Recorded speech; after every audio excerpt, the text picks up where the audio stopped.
afford these units outright, experts say it could lead to an... In a world where developing nations are often expected to wait for foreign aid or outside expertise before tackling major challenges, something remarkable has been happening in the heart of West Africa. Without the world watching, and without much noise or headlines, Burkina Faso has pulled off a feat few thought possible. The country has built and deployed 500 electric buses. Not bought, built. No foreign engineers, no imported parts, no Chinese logos stuck to the side. Every single bus was conceived, designed, and assembled right there on Burkinabe soil. For many, especially in African cities where public transport often means refurbished vans or noisy diesel monsters, this development might sound like science fiction, but it's real, and it happened without the IMF, without World Bank advisors, and without donor conditions. So, how did one of Africa's so-called poorest nations beat the odds and do what many wealthier countries have only managed in pilot programs?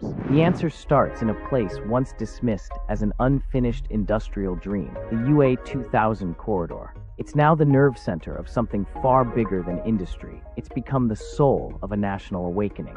Years before a single bolt was tightened or a circuit connected, Burkina Faso began laying the foundation in an area where most countries rarely invest: its people. Vocational centers quietly began training local youth. Artisans, welders, and aspiring engineers started learning not how to copy, but how to build. This wasn't about bringing in experts to train locals to assemble foreign parts. This was about design from the ground up, made by people who understand the land they live in, its dust, its heat, its unreliable power grid, and its budget constraints. The buses weren't crafted in air-conditioned European labs. They were designed by people who ride on bad roads and wait at chaotic junctions every day. That lived experience turned into design intelligence. Instead of trying to copy a Mercedes or Tesla, the Burkinabe engineers asked, what kind of vehicle would survive and thrive on our streets? The result? A rugged, durable electric bus that glides across potholes, runs silently, needs no fuel, and costs far less to maintain than its diesel predecessors. But what really makes this story special is not just the vehicle, it's what the project didn't need. No flashy donor conferences, no white papers from think tanks, no technology transfer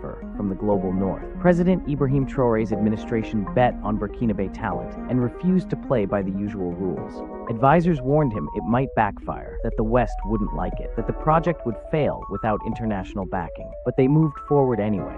The government funded the entire program from internal revenues. They didn't beg for loans or grants. They built production plants. They gave the engineers space to experiment. No excessive red tape, no top-down micromanagement. The project was allowed to breathe. And now, those buses are rolling through Ouagadougou and beyond, not just as machines, but as symbols. Each one is a moving declaration. We're not waiting for the world. We're building it ourselves. Of course, building a bus is only half the story. The next challenge was keeping them moving. In a country where fuel prices are unpredictable and electricity supply is unstable, how do you power 500 electric buses daily?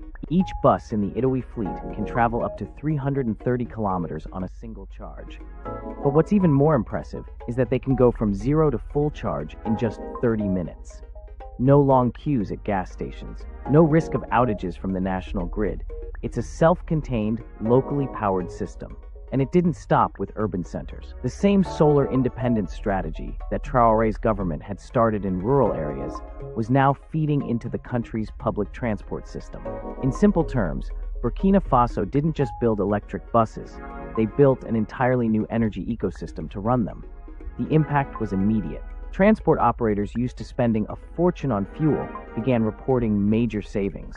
That money now goes into their families, their communities, and their futures. And with electric engines requiring far less maintenance, costs continue to drop. The environmental effects are impossible to ignore. In a city once choked by the fumes of outdated diesel engines, the air is noticeably cleaner. Noise pollution has gone down too. Constant rattling, the groans of old engines, the black clouds of exhaust, gone, replaced by near-silent movement and clean air. But what's even more profound is something harder to measure: psychological shift. For the first time, people are seeing their own country provide real solutions without outside help. The buses didn't just bring mobility, they brought pride. And this is where things get interesting. Because while the world holds endless summits about renewable energy and self-sufficiency, Burkina Faso went ahead and did it. No permission asked, no permission needed. That is what worries those who've benefited for decades from Africa's dependence. When a nation can fuel its economy without foreign energy markets, it becomes less manageable, less predictable, more sovereign. In the language of global politics, it becomes dangerous, not to its people, but to those who profited from its weakness. And yet, this isn't a threat, it's a blueprint. Across the continent, leaders are watching, citizens are watching, people are wondering, if Burkina Faso can do it, why not us? This is no longer just about transport. This is about rewriting what's possible when a nation trusts its own people, invests in its own capacities, and breaks free from the tired model of dependency. So far, we've looked at how Burkina Faso built and powered a fleet of 500 electric buses without foreign aid or imported dependency. But the story doesn't end with clean engines and quiet streets. Because in today's world, moving people efficiently isn't just about having the right wheels, it's about having the right information. And this is where Burkina Faso's quiet revolution becomes even more intriguing. Each electric bus isn't just a vehicle, it's a moving data hub. These aren't your standard buses with a driver, a horn, and some faded seat covers. Each one is fitted with a smart operating system designed by Burkinabe developers, many of them self-taught or trained in new local coding boot camps that have sprung up across Ouagadougou. What does that mean on the ground? It means every route, every stop, every idle minute is tracked in real time. A network of sensors and communication tools feed data back to a central control center. The system logs traffic patterns, peak congestion, even road quality feedback based on vibrations and braking frequency. Instead of guessing where the next traffic jam will be, the system learns it. For commuters, the change is immediate. Gone are the days of standing under a blistering sun, hoping a bus might appear. With mobile apps coded right there in Burkina Faso, passengers can see where the nearest bus is, how full it is, and how long it will take to arrive. It's not guesswork anymore. It's live, precise information. For drivers and operators, it's even more powerful. Routes can be adjusted dynamically. If congestion builds on a main road, the system suggests detours in real time. If a bus is running late, traffic lights can even be adjusted slightly to ease priority flow. And for city planners, the treasure trove is endless. Instead of spending months conducting manual traffic studies, the data from hundreds of buses now maps out where roads need widening, where new stops are necessary, or where pedestrian crossings could reduce accidents. All of this is happening with software built and maintained by local teams. No expensive international IT consultants. No overseas contracts draining public budgets. Burkina Faso chose to trust its own tech talent, and the gamble is paying off. But beyond efficiency, there's a powerful side effect: transparency. Public transport across Africa, and frankly around the world, is often plagued by small, persistent corruption. Fuel siphoning, ghost buses that exist only on paper but never hit the road, inflated maintenance invoices. Now, with a live tracking and accounting system, that becomes much harder. Every trip is logged, every charge is documented, the data is there for audits anytime. This has quietly reshaped the way transport operators and even small-scale managers behave. When systems are smart and transparent, people adjust. They know someone's watching, not with heavy-handed police force, but with unbiased data. It cuts out many small avenues of theft and wastage. That money stays in the system, which means more can be reinvested to expand services or keep fares affordable. And perhaps most importantly, this smart system isn't locked to buses alone. The architecture is designed to scale. Already, there are discussions about linking this same network to ambulances, agricultural machinery, delivery trucks, even school buses. Imagine a farmer being able to track when a fertilizer delivery truck will arrive, or parents knowing exactly when their children's school bus pulls up, all using the same backbone built originally for public buses. Meanwhile, other African nations have taken notice. What started as a local project is now drawing delegations from across West Africa. Engineers and transport ministers from Ghana, Niger, Mali, and Togo have walked the shop floors of the UA 2000 corridor, inspecting the buses, studying the software dashboards, and leaving with the same question: how did they do this without foreign oversight? And more importantly, can we get it too? This is where the idea starts to shift from national pride to continental opportunity.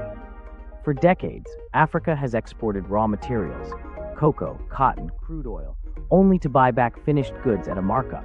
Burkina Faso is quietly rewriting that script. They're not exporting ore, they're now poised to export entire electric buses. But even more valuable than the buses is the ecosystem, the software, the solar infrastructure, the maintenance models, the vocational training blueprints. It's a rare case where an African country is not only making something at scale, but controlling the intellectual property behind it. That means neighboring countries aren't forced to buy fully finished products. Instead, they can set up partial assembly plants, train local workers, adapt the software for their own traffic and climate, and build ownership along the way. And Burkina Faso stands to profit not by locking them into dependency, but by licensing the designs and training programs, becoming a regional hub for green mobility. It's hard to overstate how significant that is. A country long dismissed as economically fragile is now the one writing export contracts, not for coffee beans, but for smart, zero-emission mass transport. Of course, none of this guarantees a perfect future. Scaling up will bring its own headaches. Can Burkina Faso source enough materials for batteries as demand grows? Will political shifts in future administrations stay committed to this homegrown strategy? And what happens when traditional fuel lobbies or foreign bus suppliers realize their market share is under threat? But even with these challenges on the horizon, the psychological shift is irreversible. Young coders in Ouagadougou aren't dreaming of emigrating for work at a European startup. They're building systems right there that other African countries want to buy. Apprentices in welding shops see themselves not as the bottom rung of a global supply chain, but as critical players in a continental transformation.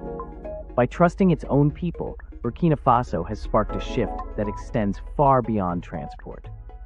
It's reshaping what young Africans imagine is possible on their own soil. By now, it's clear that Burkina Faso's electric bus story is about far more than just transport. It's about how a country long painted as fragile and dependent is flipping that narrative on its head and inviting the rest of Africa to rethink what's possible. Because the truth is, these buses aren't just rolling through Ouagadougou's streets. They're rolling into boardrooms, trade summits, and climate talks across the continent. They're forcing old players to pay attention and forcing new conversations to happen. Start with trade. For decades, the African Continental Free Trade Area has promised a common market of 1.4 billion people. But grand ideas often crash into small, gritty obstacles.